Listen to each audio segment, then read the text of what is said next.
Bienvenue à tous dans l'invité de la rédaction sur Medi 1. Généralement définie comme étant l'ensemble des productions littéraires d'une société, d'un pays ou d'un continent, la littérature, de par sa nature et ses spécificités, est aussi une réflexion de la vie et des réalités du monde. Nous parlerons aujourd'hui de littérature, mais plus précisément de valeurs qui se dégagent à travers un livre intitulé « Le triomphe de l'outsider ». Et l'auteur est avec nous, il se nomme Ismaël Dali. Bienvenue, Ismaël Dali. Bonjour, monsieur le journaliste. Avec vous, nous allons parler de combativité et de persévérance qui se dégage de votre ouvrage intitulé « Le triomphe de l'outsider ». Quand on regarde sur votre première de couverture, on observe qu'il y a des rails et un tunnel. Quel en est le sens? Déjà, le tunnel, ce qui symbolise les difficultés. D'accord. On voit bien la couleur noire qui domine, ce sont les difficultés de la vie, les obstacles que l'on rencontre sur le chemin qui certainement mènera à sa destinée à la gloire. Et ces difficultés-là, pour pouvoir les franchir, on voit les rails. Chaque pas mène vers une lueur d'espoir. D'accord, et on voit que ce tunnel débouche sur une sorte d'ouverture, il ne va pas dans un tréfonds infini. Tout à fait. L'ouverture qui est la finalité, le bonheur auquel on aspire. D'accord, revenons dans cet ouvrage. Est-ce que l'histoire que vous racontez dans cet ouvrage a un lien direct avec votre vécu personnel? Oui, tout à fait. Comme on le dit, l'écrivain ou l'artiste n'écrit pas comme ça. Il est toujours inspiré ou toujours motivé par son entourage. Je dirais que de façon personnelle, j'ai été motivé par le vécu quotidien. Par le vécu quotidien, c'est en quelque sorte, l'histoire est tirée de mon vécu et de façon générale du vécu de tous ces jeunes-là nés dans les conditions vraiment un peu difficiles. D'accord, tout le monde n'a pas encore lu cette histoire, mais le personnage principal, Boussagnon, il va à l'école un peu tardivement, à l'âge de 10 ans, inscrit au CP1. Est-ce qu'aujourd'hui cette pratique est assez courante? Encore, aller de si tard à l'école? Oui, ce sont des réalités qui existent. Allez-y voir dans le tréfonds de la Côte d'Ivoire, certaines personnes sont nées dans des familles très pauvres, je dirais, ou même avoir le repas quotidien est compliqué. Donc ces enfants-là, je crois que ne vont pas vite à l'école. Et c'est le cas de Boussagnon. Oui, allez-y. Voilà le cas de Boussagnon qui est allé à l'école à l'âge de 10 ans. Et quand on se retrouve au milieu d'enfants qui ont un âge inférieur au nôtre, des enfants de 4 ans, vous avez 10 ans, ben, il y a des railleries. Oui, et Boussagnon en a souffert. Il était objet de moqueries et autres. Mais tout ça a été pour lui une motivation. Il était ici gagné par l'idée de pouvoir vite travailler et évoluer. Cela ne l'a pas empêché d'avoir le BEPC, mais il y a eu un malheur qui s'est produit après. Oui, bien au contraire, tout ça l'a galvanisé, tout ça jusqu'à ce qu'il ait le BEPC. Et son père, malgré sa condition un peu difficile, qui l'encourageait, décède. Et il se met encore au travail. Et c'était pour lui rendre hommage à son père. Il obtient le BEPC et ce qui est intéressant, il est orienté dans un grand établissement du pays. Mais malheureusement, le père n'y est plus. Et il y a donc les difficultés de moyens financiers. Mais l'oncle, la plupart du temps en Afrique, les oncles, les frères de papa sont aussi comme des pères. Oui, ce qui est intéressant, c'est que lorsque les difficultés surgissent, il est orienté dans l'école, dans la grande école, l'école d'excellence. L'oncle prend l'engagement de pouvoir prendre en charge toute sa scolarité.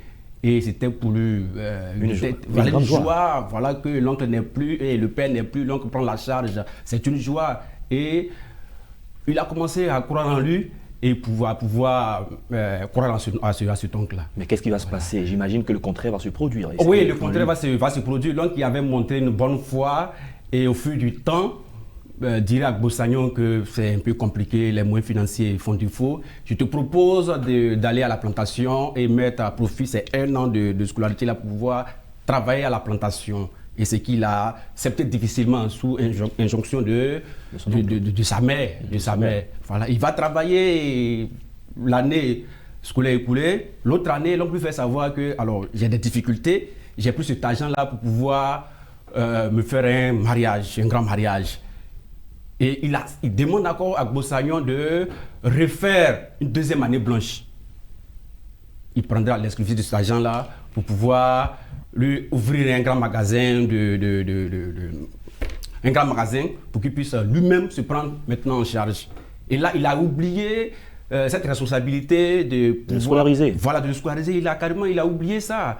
Et Bossagnon, ne pouvant plus accepter cela, décide de quitter la cellule familiale parce qu'il ne pouvait pas vivre dans cette méchanceté. Mais l'histoire va bien se terminer tout de même.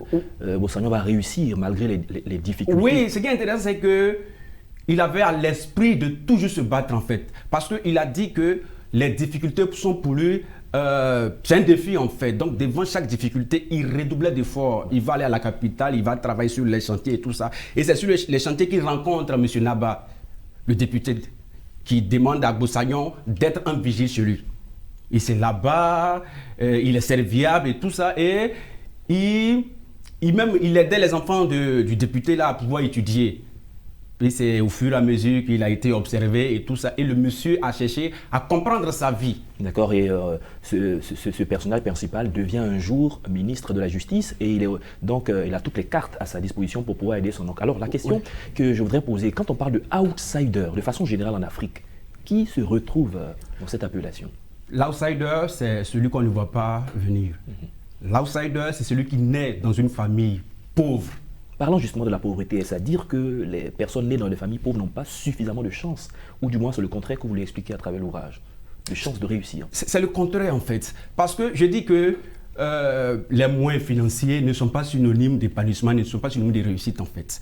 Ce qui est synonyme d'échec, pas les moyens financiers, mais c'est le manque de volonté, le manque de créativité, le manque, l'absence de pouvoir mettre à profit son talent qui est synonyme d'échec. Il y a beaucoup de jeunes aujourd'hui qui sont désœuvrés, des jeunes qui sont déscolarisés, qui sont livrés à eux-mêmes.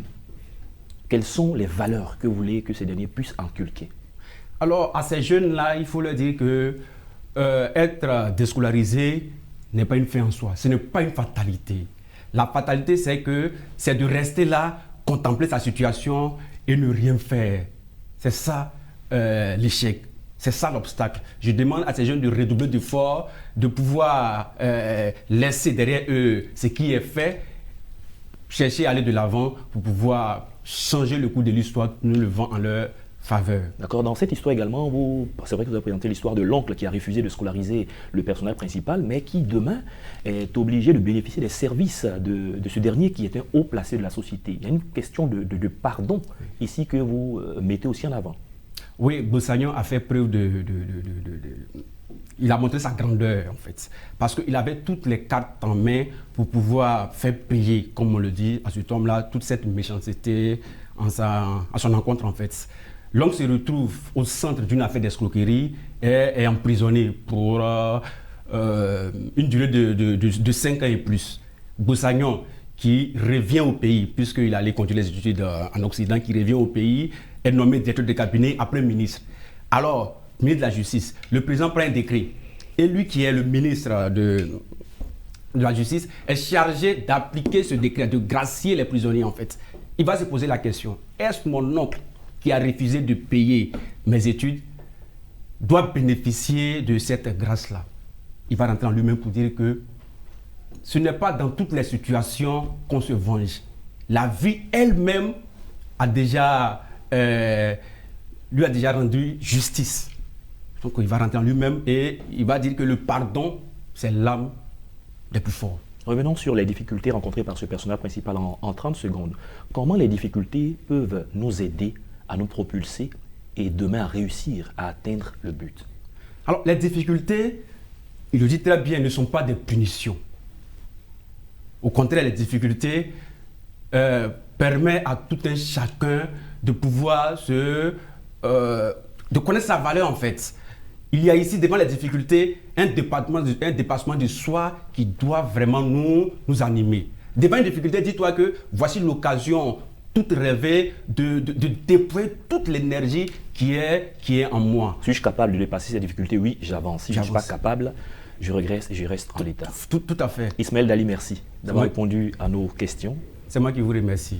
Avec vous, nous avons parlé de promotion de la combativité et de la persévérance à travers votre ouvrage intitulé Le triomphe de l'outsider. C'est bien cela. Merci d'être passé sur notre plateau. C'est moi qui vous remercie. C'est la fin de cette émission. Merci à tous de l'avoir suivi. Excellente suite de nos programmes sur Medi 1.